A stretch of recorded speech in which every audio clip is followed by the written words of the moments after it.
Lulu Spencer is back, and her dramatic re-entry into Port Charles promises plenty of jaw-dropping moments. Recent General Hospital spoilers reveal a new photo showing Lulu, now played by Alexa Havens in Scrubs, suggesting she snagged them during her daring escape from Turning Woods. Fans can expect to see her outside Bobbie's restaurant soon, which confirmed her breakout was a success. And honestly, can anyone blame her?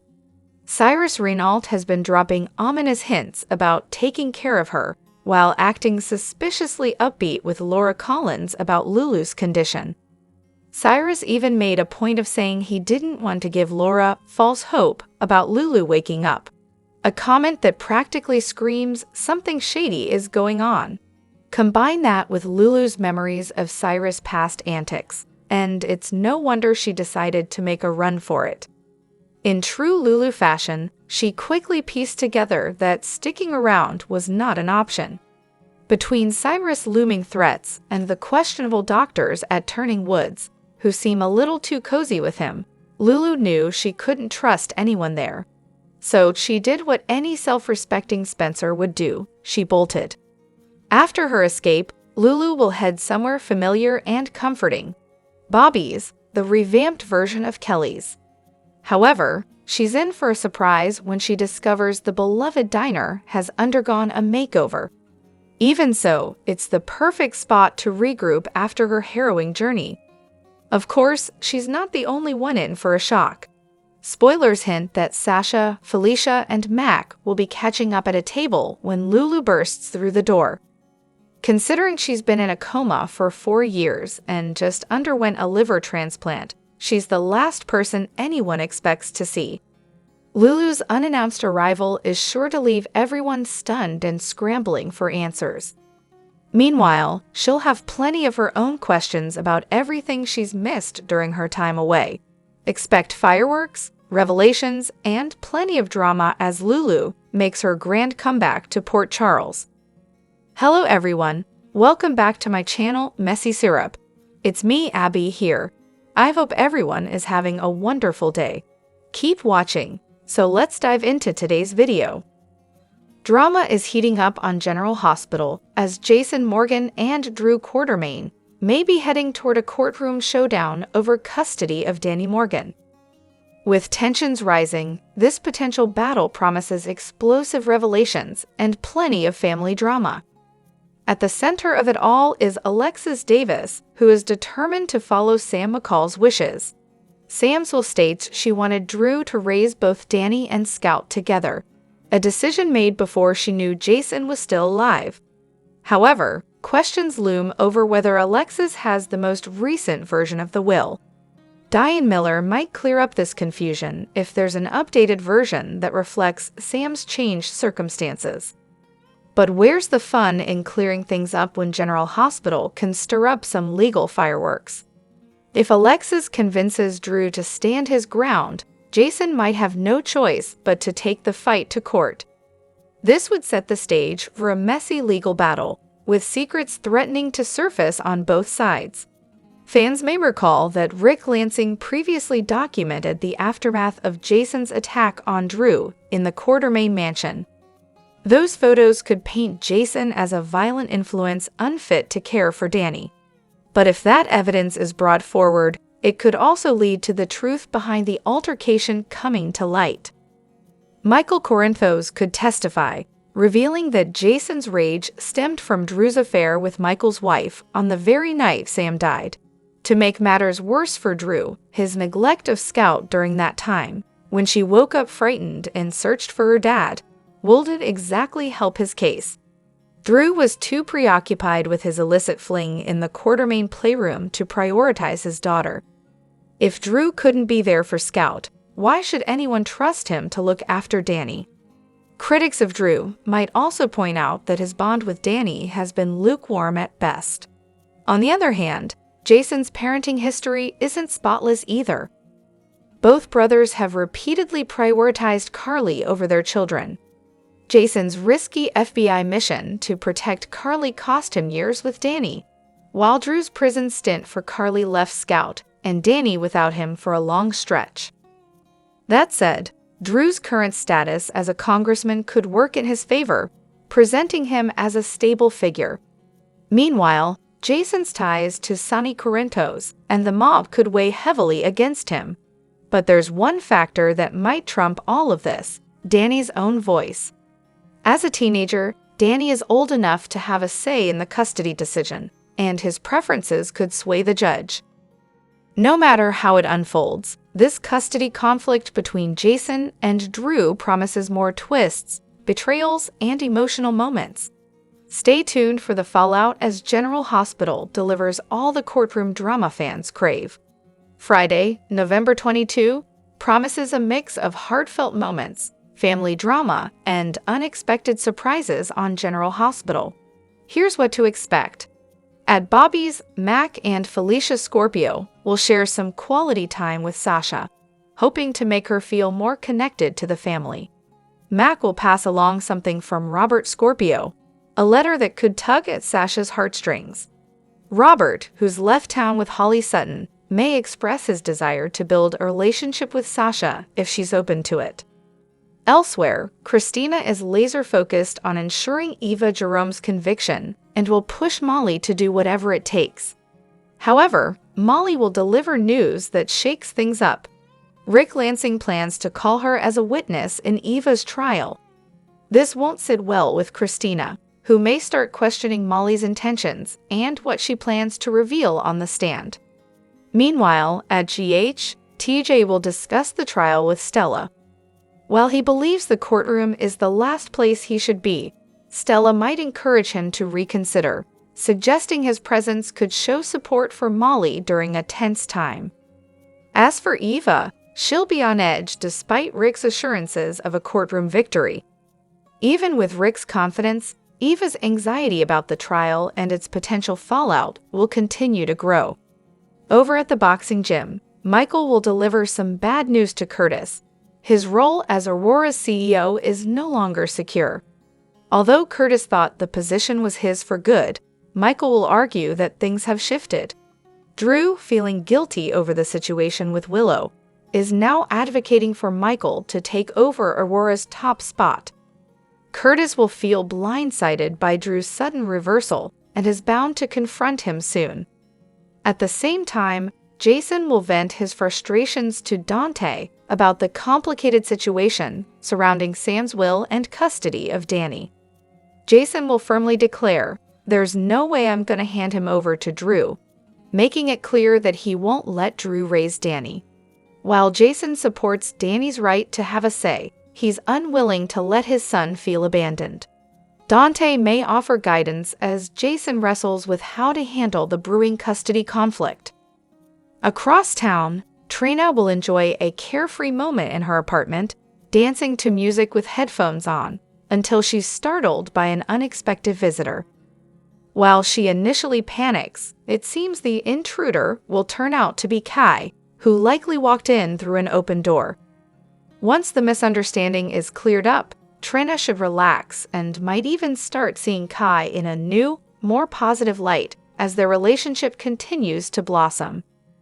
With family bonds tested, unexpected turns in court, and romantic sparks flying, General Hospital is setting the stage for another must-see episode.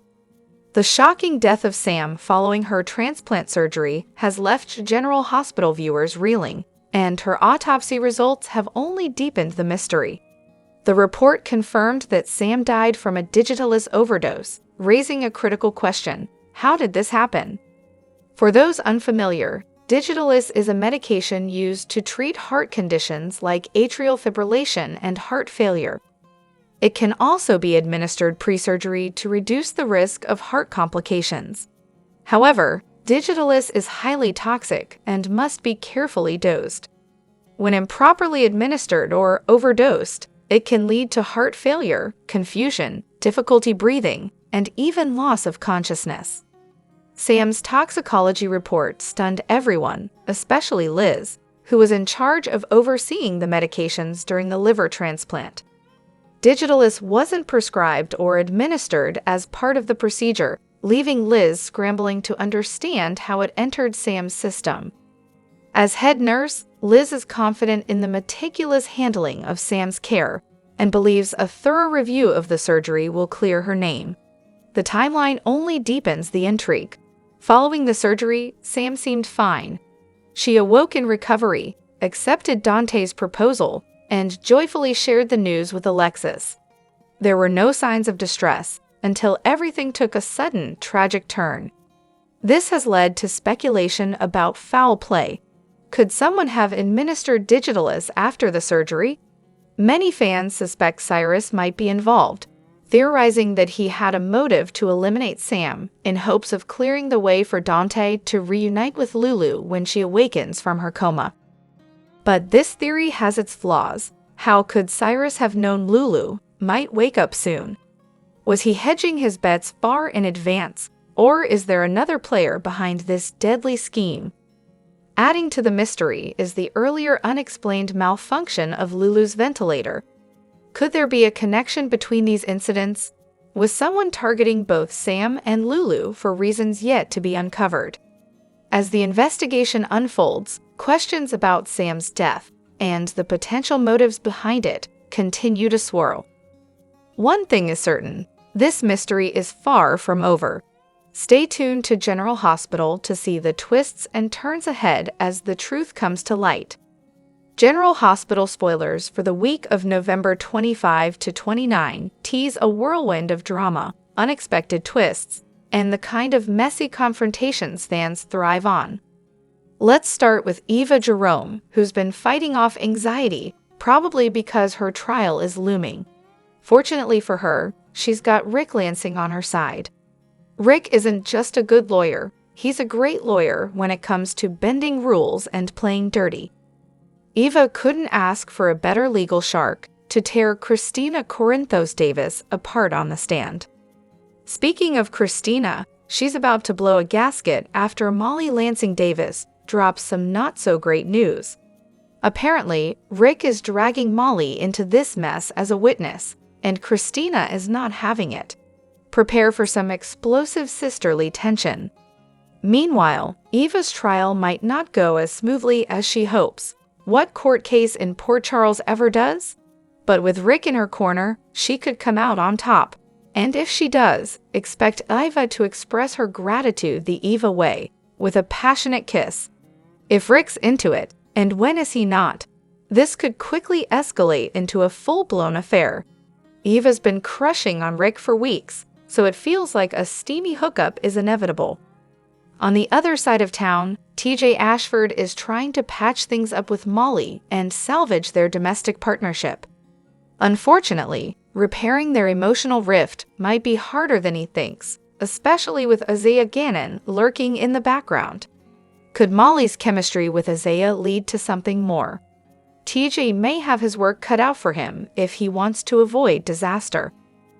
Meanwhile, Thanksgiving is upon us, and the holiday cheer in Port Charles will be, well, complicated.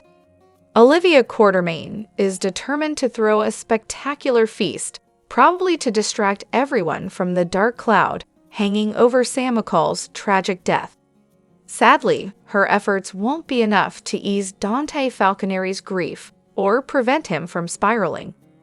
With Sam's autopsy results adding fuel to his pain, Dante might soon find himself on a dangerous, vengeful path. Over at the Quartermaine mansion, expect the usual dose of family dysfunction. Drew Quartermaine and Michael Corinthos can barely tolerate each other, so if they're forced to share Thanksgiving dinner, it's bound to end in a blow-up. And if Michael decides to unleash the bombshell that he knows about Drew's playroom antics with Willow Corinthos, grab your popcorn. Thanksgiving wouldn't be complete without the Quartermaine tradition of singing, pizza, and total chaos.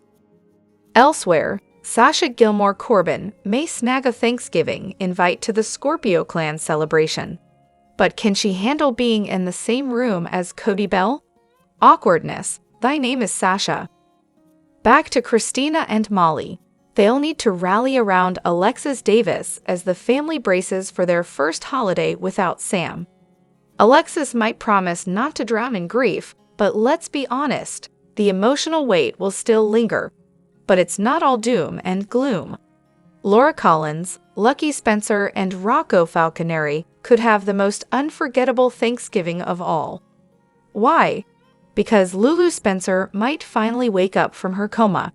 Sure, she'll have a mountain of painful truths to process, but hey, at least the stuffing will taste better with Lulu alive and well.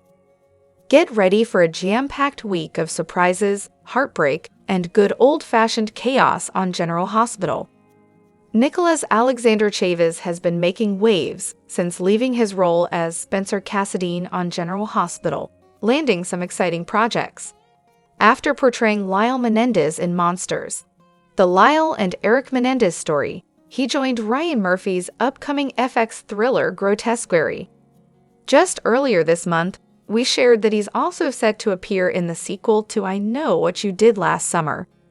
But that's not all. Chaves is also gracing the cover of the November issue of Bustle magazine. In a recent video interview, Chaves gave fans a glimpse into some of his favorite things. When asked about his go-to soap opera, he enthusiastically replied, "General Hospital, of course," noting that his grandparents still tune in every night. As for his favorite true crime story, it's no surprise that he's been captivated by the Menendez brothers, a case he's been deeply immersed in over the past year.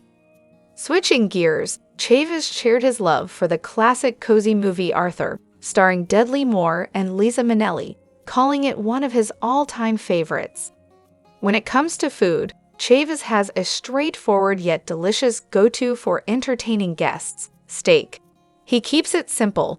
"I just buy a steak, then I grill," he said, offering no-nonsense advice for a great meal. And for a first date, his go-to restaurant is The Grove, which he calls a safe bet. For more details, including how he likes his steak cooked and why The Grove is his top pick, check out the full interview. Drop your thoughts in the comment section below. Do you agree or disagree? Don't forget to like, subscribe, and hit the notification bell for more updates. Your opinions matter, and I will see you in the next video. Thank you.